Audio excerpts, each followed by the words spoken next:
नाज़रीन, मक़सूद रिंद में अवामी तहरीक जे झाखुड़ी अॻवान ऐं समाजी शख़्सियत भगत रेशमदास जी पहिरीं वरसी मल्हाई वई। ने हवाले सां रिपोर्ट करे रहियो आहे आबिद रिंद। मक़सूदो रिंदलग अवामी तहरीक ज़िला सांगड़ जे झाखोड़ी अॻवान ऐं समाजी शख़्सियत भगत रेशमदास जी पहिरीं वरसी संदसि आख़िरी आरामगाह ते मल्हाई वई। वरसी तक़रीब जी शुरूआत संदसि आख़िरी आरामगाह ते गुलनि जी वुरखा करे अवामी तहरीक जे झंडे जी चादर चाढ़े कई वई। वरसी तक़रीब में वॾी तादाद में अवामी तहरीक ऐं सिंधियाणी तहरीक जे अॻवाननि ऐं कारकुननि शिरकत कई। उन मौक़े ते अॻवाननि आवाज़ टीवी न्यूज़ सां ॻाल्हाईंदे चयो त सॼी ज़िंदगी ने पार्टी में ॾिनी आहे, ग़रीबनि जे लाइ जाखोड़ कंदो हो, उन जे लाइ हिते असां इन खे भेटा पेश करण आया आहियूं। असांजी जेका पार्टी आहे सिंधियाणी तहरीक जी, जेका असां उन्हनि जा शुक्रगुज़ार आहियूं, जेको असांजी रीतनि रस्मनि में उन्हनि शिरकत कई आहे। हिन पंहिंजी पूरी ज़िंदगी ॾुख में सुख में अवामी तहरीक सां गुज़ारी।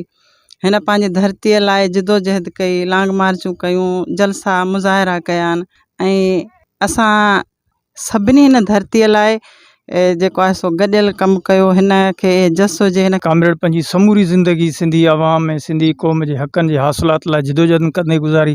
कामरेड को पढ़ियल लिखियल माण्हू न हो, पर जॾहिं फ़िक्र पलीजे खे हिन साथियुनि खां दोस्तनि खां सम्झो, ख़ुदि पलीअ सां बि हिन जूं मुलाक़ातूं हुयूं, जॾहिं इन शइ खे हिन सम्झी वञण खां पोइ ही माण्हू माठ करे न वेठो, ही समूरी ज़िंदगी जिदोजहद कंदे गुज़रियो। अवामी तहरीक जे प्लेटफॉर्म ते फ़िक्र रसूल बख्श पली जे फ़िक्र ते मुकमल हलंदे हिन पंहिंजी हयाती सॼी गुज़ारी आहे ऐं जदोजहद कई आहे। रेशम जो जेको मक़सदु हो, जेको मंज़िल हुई, उन मिसकिन ग़रीबनि जी जदोजहद में हुनजो यकीन हो। असांजो बि यकीन आहे फ़िक्र पलीजे जी वाट ते असीं हलंदा रहंदासूं। अॻवाननि जो चवणु हो त भगत रेशमदास हमेशा पार्टी सां वफ़ादार रहियो ऐं सिंध दुश्मन मंसूबनि ख़िलाफ़ हमेशा आवाज़ उथारियो, जंहिं ते खेसि सुर्ख़ सलाम पेश कयूं था। कैमरामैन शहबाज़ अली रिंद सां गॾु आबिद रिंद, आवाज़ टीवी न्यूज़, मक़सूदो रिंद।